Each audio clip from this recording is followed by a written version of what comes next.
जय श्री राधे। आज मैं आपको इस वीडियो के माध्यम से ये बताना चाहता हूँ कि आत्मा, परमात्मा और प्रकृति में अंतर क्या है। इसको आपके लिए समक्ष श्वेतात्रोपनिषद के पहले अध्याय के 9वें तथा 10वें श्लोक के द्वारा बता हुआ। ध्यान दे करके सुने। ऐसा तो है नहीं कि ये आपने कभी नहीं सुना हो या मैं कोई नई चीज आपको बता रहा हूं, क्योंकि आप सब लोग प्रेमी हो, भक्त हो, ज्ञानी हो, जिज्ञासु हो, आप कुछ ना कुछ जानने की इच्छा करते हो तो आप सुनते जरूर होंगे। ऐसा नहीं है कि आप मेरे से ही सुनते हो। ऐसे YouTube के माध्यम से आपको अनेक विद्वान लोग आपकी शंकाओं का समाधान करने के लिए आते रहते हैं। ऐसी कोई चीज नहीं है कि जो आपने नहीं सुनी हो। हाँ, सुन भी लेते हैं तो कभी हम ध्यान नहीं देते। इस कारण से मैं दोबारा इस बात को बताना चाहता हूँ, क्योंकि मैंने भी कई बार आपको यही बात बताई थी कि ब्रह्म जीव माया अनादि है,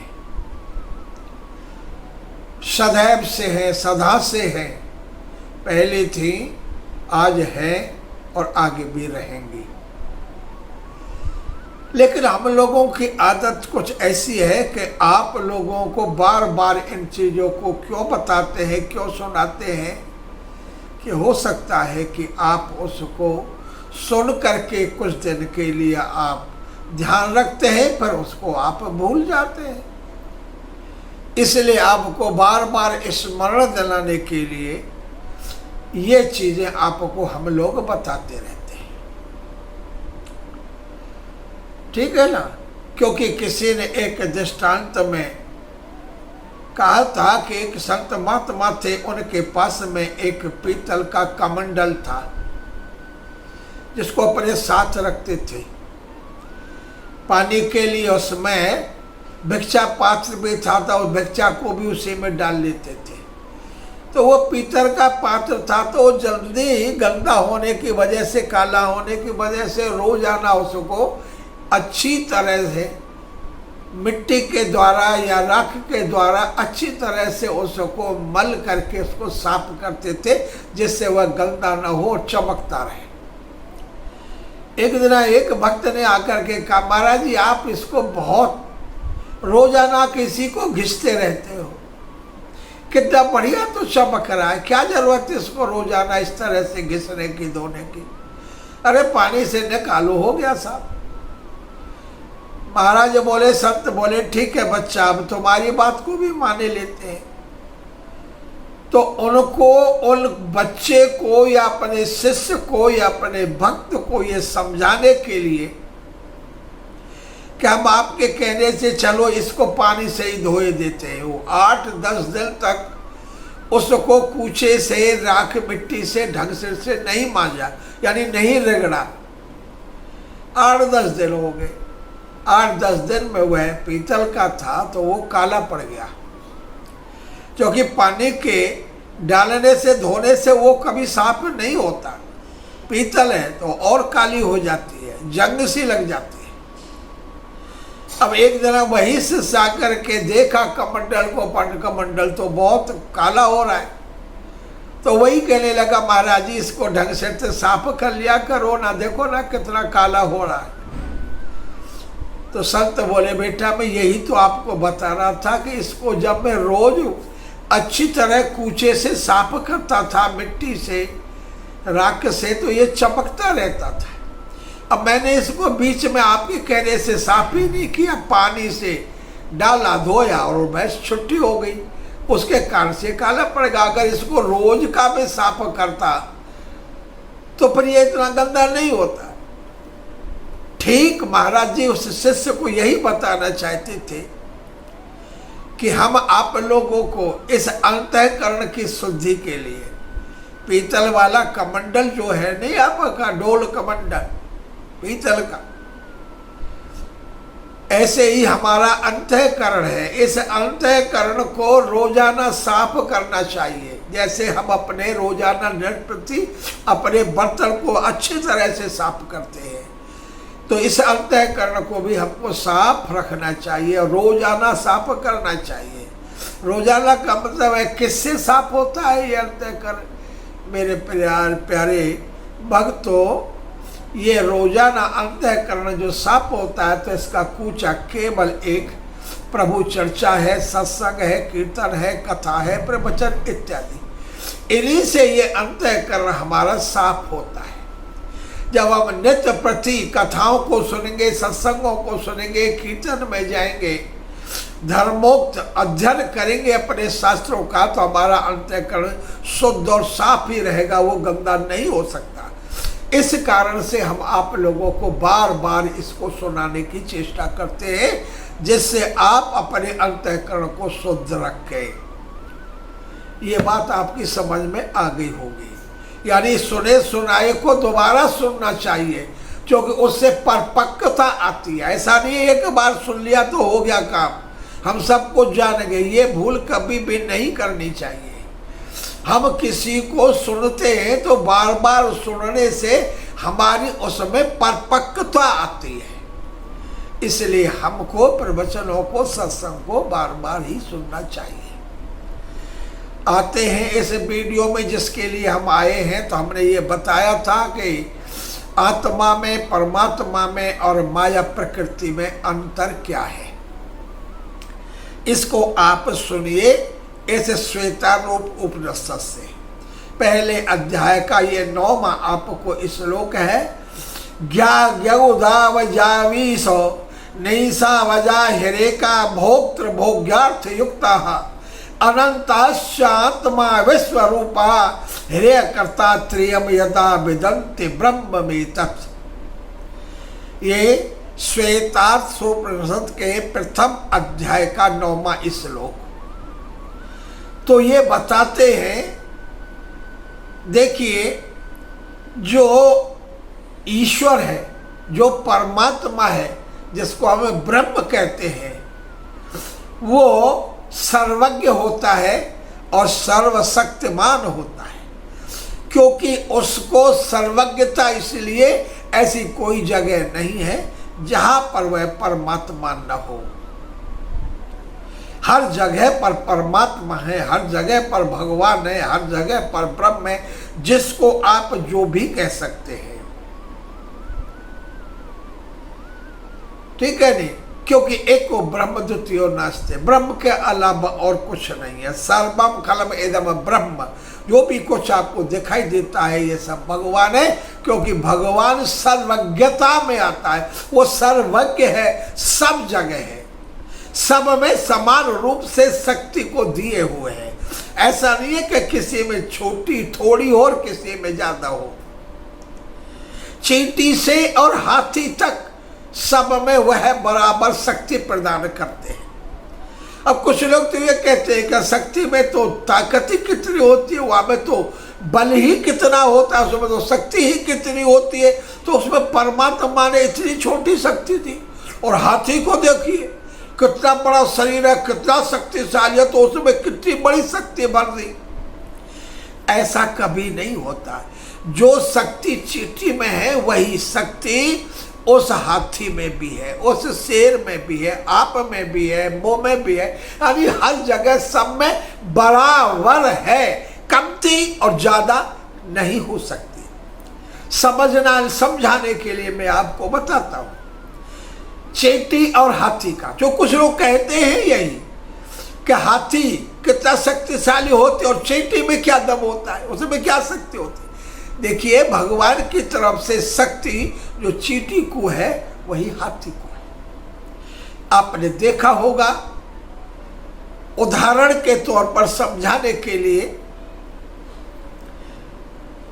देखिए, वैसे तो जगत को झूठा बताते हैं, सत्य ब्रह्म जगन मिथ्या, लेकिन जब हम दृष्टांत देते हैं, समझाने की कोशिश करते हैं, तो इस दृश्य से ही हम समझाते हैं। जिसको हम झूठा कहते हैं, उसी को द्वारा आपको समझाने की कोशिश करते हैं। बड़ी विचित्र बात है ये। व्यवहारिकता में ही आप लोग समझ सकते हैं शास्त्र की बातों को। शास्त्र से कोई नहीं समझ पाया, ना कोई समझा सकता है, ना कोई समझ सकता है। इसलिए हम लोग आध्यात्मिक बातों को भी व्यवहारिकता में ही आपको समझाने की कोशिश करते हैं। ये भी ध्यान रखने की बात है।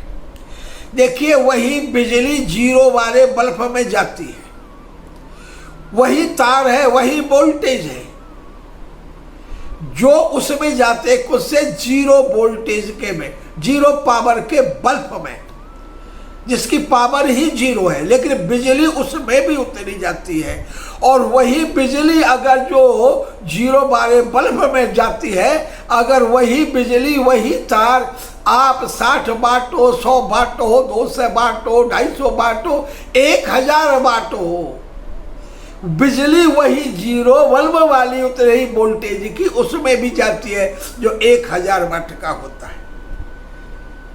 बिजली वही है, वही बराबर वोल्टेज उसमें भी और उसमें भी है, लेकिन उसकी आकार आपको लगता है कि 1000 वाट का है, तो वो कोई उसमें कोई बिजली ज़्यादा जाती हो, ज़्यादा नहीं जाती। उसके वाट की पावर होती है, उसके कारण से वह बिजली में उसकी पावर उसमें आगे बढ़ जाती है, लेकिन बिजली उतनी हो जाती है, उतने ही वोल्टेज जाते हैं जितने जीरो वाले बल्ब में जाते हैं। चलिए, तो भगवान है सर्वज्ञ, सब जगह समान रूप से। तुलसीदास जी ने कहा है कि हर व्यापक सर्वत्र समाना। हर व्यापक है, सब जगह है, समान रूप से है, सर्वशक्तिमान है। और ये जीव आत्मा अंतर क्या है? ये जीव आत्मा है, ये अल्पज्ञ है, अल्प शक्तिमान है। ये परमात्मा, ये मैं मान सकता हूं कि जीव और परमात्मा में भिन्न भिन्न संबंध है, क्योंकि जब से परमात्मा है तभी से जीव है। दोनों ही ये अजन्मा है, इनका दोनों का जन्म नहीं, ये सदा से है। तो देखी जाए बराबर में अंतर इतना है कि जीव अल्पज्ञ होता है और परमात्मा सर्वज्ञ होता है। परमात्मा पूरे विश्व को शक्तिदाता होता है और जीव आत्मा केवल जिसमें रहता है, केवल उसी को ही शक्ति देता है, उतनी ही, वो भी शक्ति प्रभु की दी हुई। समझ में बात आगे होगी। परमात्मा जो है वो सर्वशक्तिमान है और जीव आत्मा सर्वशक्तिमान नहीं है, वो अल्पज्ञ है, अल्प शक्तिमान है, लिमिट है उसकी, उससे ज्यादा नहीं हो सकता। परमात्मा पूरे संसार को जीवित रखता है और जीव केवल इस शरीर को ही जीवित रखता है। ये अंतर है परमात्मा में और आत्मा में। ये आपकी बात समझ में आ गई होगी। अब आ जाइए किस बात, जीवात्मा और परमात्मा दो हो गए, ये दोनों का अंतर है। एक तीसरी चीज और है जिसको हम प्रकृति कहते हैं, माया कहते हैं। अब ये माया क्या है? क्योंकि ये भी अनादि है, ये भी उन प्रभु की ही है, क्योंकि ये प्रभु की दो प्रकृति शक्ति है, लेकिन है सदा से, अनादि है। लेकिन ये तीसरी जो शक्ति है, जो प्रकृति है, ये प्रकृति भोग्य पदार्थों की है। किसकी है? भोग्य पदार्थों की। ये जीव के लिए होती है, क्योंकि जीव भोक्ता होता है। जीव के भोगने के लिए भोग चाहिए, क्योंकि जीव भोगता है। इस कारण से भोग पैदा होने के लिए प्रकृति की जरूरत थी। इसलिए प्रकृति भोग है और जीव भोगता है। प्रकृति क्या है? भोग। किसके लिए है? केवल जीव के लिए। केवल जीव के लिए है ये प्रकृति। जो भोग है, जो भोग पदार्थ हमको देती है, वो केवल जीव के लिए होता है, परमात्मा के लिए नहीं होता। क्योंकि परमात्मा करता नहीं है, वो अकर्ता है। जीव कर्ता, परमात्मा अकर्ता। जीव भोगता, परमात्मा भोग से रहित। परमात्मा भोगता नहीं होता, जीव ही भोगता होता है। कर्ता भी जीव है और भोगता भी जीव है। ये परमात्मा में और आत्मा में ये अंतर है। प्रकृति केवल जीव के लिए है, क्योंकि जीव को भोग पदार्थ चाहिए। दूसरी बात, ये जीव रहता भी प्रकृति में, क्योंकि बिना प्रकृति के ये रह नहीं सकता। शरीर जो है ये प्रकृति है, माया है, पंचभूत वाली प्रकृति है। इस पंचभूत में ही जीव आत्मा रहता है। इसके लिए रहने का और कोई स्थान नहीं है। इसलिए प्रकृति जीव के लिए ही होती है। परमात्मा अकर्ता है, जीव करता है। परमात्मा अभोक्ता है, जीव भोगता है। किसका भोग करेगा? प्रकृति का। ये इन तीनों चीजों में अंतर है। ठीक है, अब आपकी ये बात समझ में इतनी तो आगे होगी। जीव में, परमात्मा में और माया में अंतर क्या है। अगले श्लोक के माध्यम से और इनको स्पष्ट कर दिया है। क्षरम प्रधानम अमृताक्षरम हरा, क्षरात्माना विसते देव एकः, तस्माद् विध्यानात् योजनात् तत्वभावात् भूयस्य अन्ते विश्व माया निवृत्ति। ये श्वेताश्वतरस्य के प्रथम अध्याय का 10वां श्लोक। यानी प्रकृति जो होती है वो विनाशशील होती है। प्रकृति का विनाश होना निश्चित है। विनाश का मतलब ये नहीं है कि इसका नाश होता है, इसका नाश कभी नहीं होता। प्रकृति सदैव हो जाएगी, नाश हो जाएगा तो फिर अनादि कैसे रहेगी। विनाशशील इसके लिए इसलिए कहा है क्योंकि प्रकृति परिवर्तनशील होती है, इसमें बदलाव होता रहता है। इस कारण से इसको विनाशशील कहा।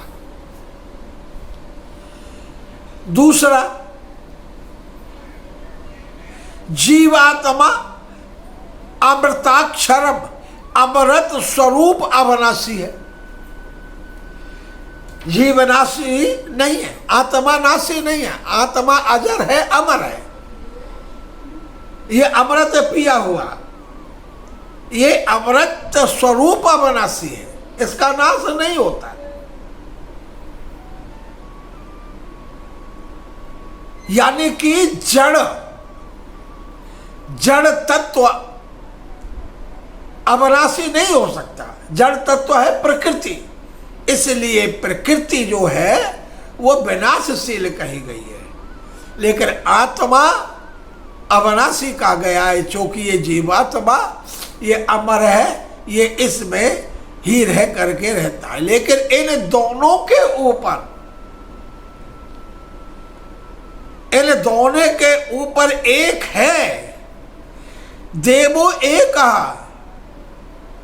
इन दोनों के ऊपर एक और जो शक्ति है उसको कहा गया है ब्रह्म। उसको उसे कहा गया है ईश्वर। और ये आत्मा प्रकृति का संग लेकर के, सहारा लेकर के उस परम तत्व परमात्मा को बड़ी आसानी से पा लेता है। अवतारवाद जब होता है तो परमात्मा इस प्रकृति को स्वीकार करके ही आते हैं, तो वो साकार हो जाते हैं। जब वो साकार हो जाते हैं तो उसका साक्षात्कार ये जीव कर लेता है।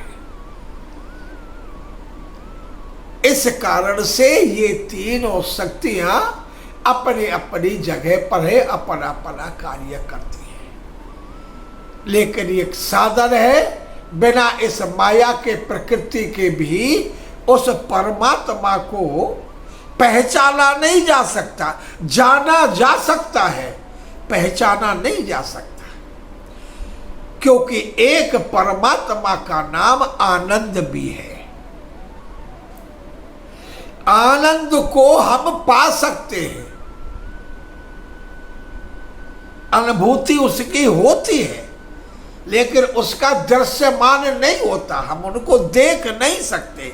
यानी उस आनंद का साक्षात्कार नहीं हो सकता। इसलिए प्रकृति के बिना साक्षात्कार नहीं होता। ये इन तीनों चीजों का अंतर है। यही कहूँगा, अगर आपकी बात ये समझ में आ गई हो तो इस चैनल को सब्सक्राइब कर देना, शेयर भी कर देना, लाइक भी कर देना। ये आपका काम है। कुछ समझ में नहीं आई हो तो दोबारा पूछ लेना। मेरे हिसाब से जय श्री राधे।